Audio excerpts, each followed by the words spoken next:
In this lesson, we're going to talk about the primary and secondary mortgage markets. The primary market is where loans are originated. The secondary market is where loans are sold. And in the primary market, back in the 2005 and 6 era, there was a lot of stuff going on, and it led to mortgage fraud. So one of the things you want to be aware of is how mortgage fraud can occur. And there's a lot of different ways that mortgage fraud has occurred and could occur in the future. But one of the things you want to know is that making false statements relating to a loan can be considered to be mortgage fraud. For example, if someone goes to a lender and falsifies income or assets, that could be considered to be mortgage fraud. Why? Because of the fact on the loan application, you state that this information is correct, is true, under penalty of perjury. Also, providing false gift letters. We talked in another lesson about FHA and VA, and sometimes the borrower, in order to make the down payment, if there is a down payment or to meet closing costs, it has to rely on a gift from a relative. But sometimes what happens is they borrow that money from the relative, and I said borrow the money, but the relative signs a gift letter saying that it is a gift, but as a matter of fact it is a loan. And if it really is a loan and it winds up having to be repaid, that would be a false statement relating to the origination of the loan and could be considered to be loan fraud. You know, back around 2005 again, what we saw happening, a lot of the products, the loan products that lenders had were called stated income no-doc loans, meaning a borrower could come in, say this is the income I make on the loan application, these are my assets, but not have to provide the lender with any kind of backup documentation. And in many instances, they just flat out lied. And a lot of those folks eventually went to jail because of the fact that they falsified that information, and that was loan fraud. Another aspect of loan fraud would be to cause a lender to incur a higher loss than would occur if the lender had known all the facts. Short sales are a good example. So first of all, what's a short sale? Well, in a situation where, let's say, a borrower put a loan on the property of $300,000, and because the market tanked, the property is now only worth $200,000. In order to sell that property, the lender has to take it in the shorts. Well, not really, but that's not why the term is used, but the lender's taking a short payoff to accommodate the sale of the property. If the lender were to foreclose, they would wind up with a property that they would have to resell, and that's a bank-owned property. But rather than do that, the lender oftentimes would allow a short sale to take place, take a short payoff. And what we've seen happening is some investors convince a lender that they should take a short payoff. Let's use some numbers. $300,000 original loan, property's now worth $200,000. The investors cajole the lender into accepting $125,000 as a payoff on that loan. The lender, remember, is working at a distance. The lender is working through a call center here. So the lender doesn't have real boots on the ground, so to speak. So the lender accepts a short payoff of $125,000, even they're owed $300,000, and these investors immediately turn around and sell the property for $200,000. If the lender was aware of those circumstances, the lender would not have lost $175,000, would have only lost $100,000 if they were able to get a payoff of $200,000. When this is done without the lender's knowledge and consent, that's considered to be loan fraud. Also, sometimes investors buy properties that are Fannie Mae owned and Freddie Mac owned or bank owned, as we'll talk about. And a bank-owned property, and again, they get a really good deal on this property and they turn around and flip it at a very substantial profit. Well, the lenders oftentimes have restrictions on how soon an investor can turn around and sell these properties. In fact, the FBI keeps statistics on 0-day flips, 30-day, 60-day, and 90-day flips. And there are rules against investors buying property and then immediately turning around and selling them at a profit. So any of these things could be considered to be loan fraud. And as a real estate agent, you want to make sure that you deal with people who are reputable. And if it doesn't seem like it's reputable, you better stop and think and probably talk to your broker. So let's go beyond loan fraud and let's just talk about some regular lending issues. The first one being discount points. Now, discount points sometimes are defined in two ways. One way is that it's a means by which collecting money up front will increase the lender's yield on the loan.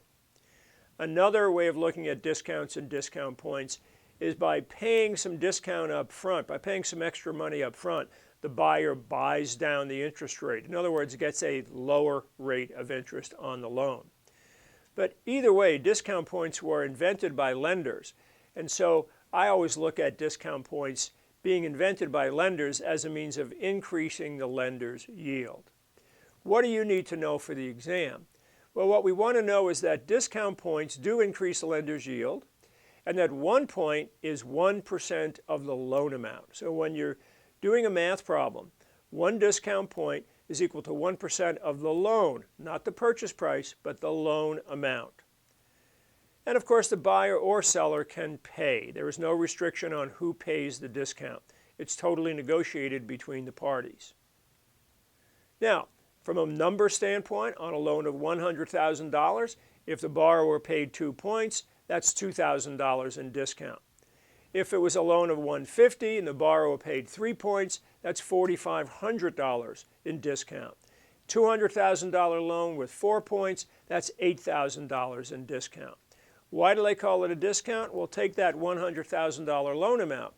If you're borrowing $100,000, but in return you're giving the lender $2,000 in cash, the lender's actual cost on that loan is only $98,000. So they've actually placed a $100,000 loan. You sign a loan, a note for $100,000, but it's only cost the lender $98,000, and that's why it's called a discount. Another fee that we see in a real estate loan is an origination fee. An origination fee is really the brokerage fee that the mortgage lender receives. So there's no maximums or minimums. Oftentimes we see these as 1%, 1.5% of the loan amount. Sometimes they call it a point, but you've got to make a distinction between a discount on a loan versus an origination fee, which is really the brokerage fee on that loan. Now, discount points and origination fees, again, are always based on the loan amount. And in other lessons, we'll see some math questions where we deal with discount points and loan origination fees. Now, although this doesn't happen very much anymore, years ago, many of the loans out there were fully assumable without qualifying. In other words, if I originated a loan on a property back in 1985, and 2 years later I sold it, and you wanted to assume that FHA or VA loan or even a conventional loan, you could just go ahead and assume it, and the lender did not have to give its permission. Well, today, loan assumptions are not very common. Why? Because most loans have a due on sale clause in them, and rather than a borrower assume an existing loan requiring the lender's permission because of the due on sale clause, the borrower finds it easier actually to go ahead and originate a brand new loan on the property. But let's talk about loan assumption because it does occur a little bit. First of all, with an institutional loan and even with some private loans, the seller of the property is going to have to obtain a written release of liability. In other words, if I have liability on a loan and I want to sell the property to you and you're going to assume the loan, I don't want to remain liable on that loan. So I've got to get a written release of liability from the lender. That's sometimes referred to as a novation. The term novation simply means new writing, novation. Now, when a loan is assumed, wouldn't you as the borrower want to get verification from the lender that I'm telling you the truth. If you're assuming a loan on my property, I might have told you it's $100,000 and the interest rate is 5% and the monthly payment is $800, whatever it is. Don't you want to verify that with the lender? So to verify that, usually the escrow company will request that the lender give them what's called a reduction certificate, really more commonly called an assumption letter or assumption agreement. The reason it's called a reduction certificate in textbooks is because of the fact it tells the borrower who's assuming the loan to what point the principal balance has been reduced. So with a loan assumption, we have a verification document called a reduction certificate. Now let's talk about the primary and secondary markets. The primary market is where loans are originated, and primary market lenders, sometimes called financial intermediaries, they take our savings, money that we put in the savings or in other investments, and they lend it out to borrowers. The simplest example of these are savings institutions and banks, as well as credit unions. So let's say you put some money into a credit union, and a friend of yours from down the street comes into the credit union and says they want to buy a house. Well, the credit union can take our money, or money that's pooled by a lot of different savers, and lend it out to that borrower in the form of a mortgage on that home they're buying. So the primary market also consists sometimes of insurance companies. Although in residential lending, insurance companies rarely deal directly with borrowers. Insurance companies, however, do oftentimes make large loans on large commercial projects directly to the commercial borrower. Now, mortgage bankers and mortgage brokers often work within the residential market, and these are clearly some of the biggest of the mortgage lenders in the primary market. We won't go into the distinction between a mortgage broker and a mortgage banker, but most of the mortgage companies that you are probably familiar with are either mortgage bankers or mortgage brokerage companies. So let's see how the mortgage market works, how the primary market works. So you're the borrower and you're interested in buying a home, and you go to one of the lenders in the primary market and you fill out a loan application, and let's assume you're approved. Once you're approved and closing occurs, you sign the note and mortgage, and then the lender gives you the money. So that's pretty simple, pretty straightforward. Now what we don't often see is that the lender in the primary market only has a limited amount of funds, and if they were to make all the loans they could, then they're out of the lending business until such time as one or more of those mortgages pay off. So what does the primary market rely on, and what do they do? Well, they actually rely on what's called the secondary market. The secondary market is a very broad market consisting of Wall Street and other very large companies who are interested in holding mortgages on property. So the primary market lender actually takes a whole bunch of loans and adds them all together in a package and sells that note or those notes and mortgages, what's called assigns those notes and mortgages, to this company in the secondary market.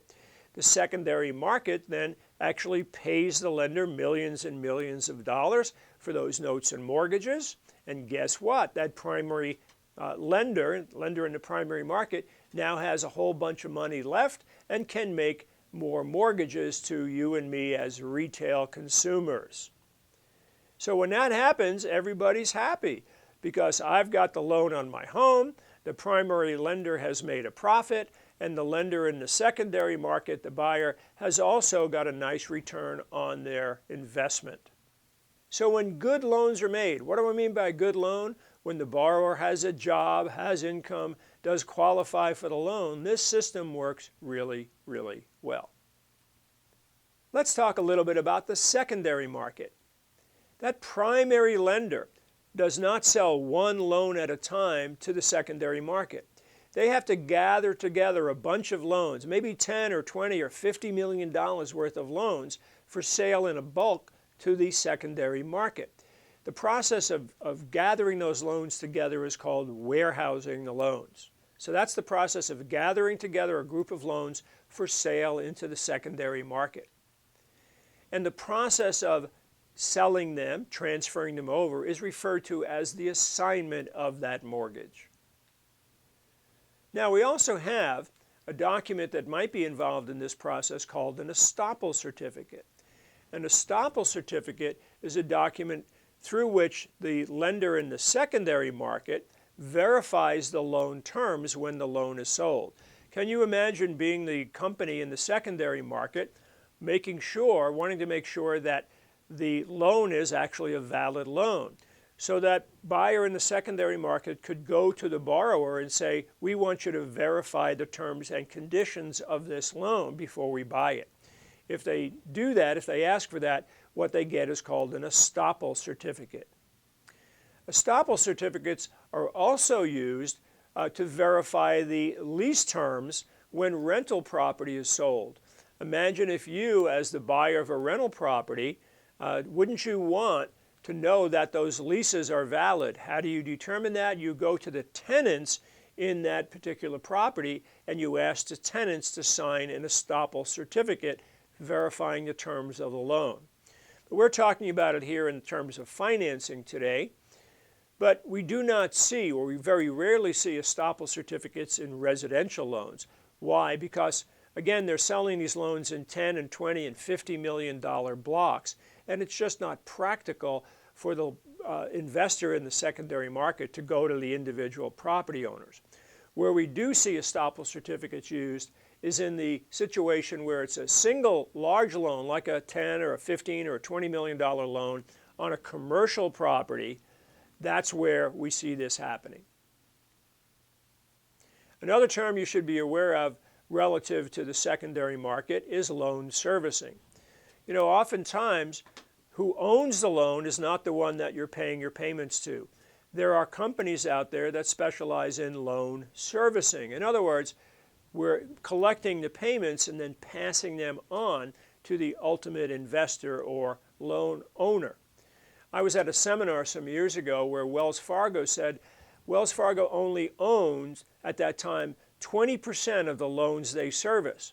So only 1 out of 5 borrowers who were making payments to Wells Fargo, the loan was actually held and owned by Wells Fargo. The other 80% of those loans, somebody else owned the loan and Wells Fargo was simply acting as the loan servicing agent. So who are the big players in the secondary market? The first is Fannie Mae, the Federal National Mortgage Association. They were actually created way back when in the 1930s to buy FHA loans.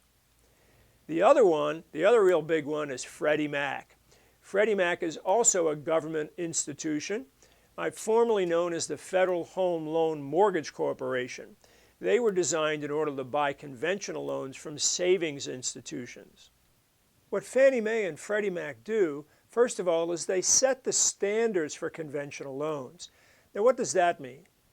Well, since they buy so many mortgages, that every lender out there wants to make sure that if they choose, that they can sell that loan to Fannie Mae or Freddie Mac. That being the case, Fannie Mae has criteria about the quality types, about the borrower's qualifications, etc. And all of the forms, the loan application form, the mortgage or deed of trust, and the note are all Fannie Mae, Freddie Mac standard forms when you're dealing with conventional loans. They also buy conventional loans. That's their main purpose. They were set up to buy loans. So they buy these loans in the secondary market. They also sell loans. So sometimes they have a portfolio of loans that someone else might want to buy, and they sell those loans to other investors in the secondary market. Finally, they also sell bonds secured with mortgages. These are what are called mortgage-backed securities, or MBSs. Mortgage-backed securities are bonds secured with Fannie Mae and Freddie Mac loans. And these bonds are sold to investors through the stock market. So that's a little bit about Fannie Mae and Freddie Mac. Another institution you should be aware of who's in the secondary market or plays some role in what we call the secondary market is Ginnie Mae, the Government National Mortgage Association. This is a wholly owned government entity whose purpose is twofold. First of all, to issue the certificates backing FHA and VA loans, And secondly, to get involved with government subsidized housing. We don't have to get into any of the other details about Ginnie Mae, but just know that they exist. That's the Government National Mortgage Association. So that's the primary and the secondary market. And when loans are made based on good solid criteria, good solid borrowers, good solid properties, then this system works really, really well. So that's our discussion on the primary and secondary markets.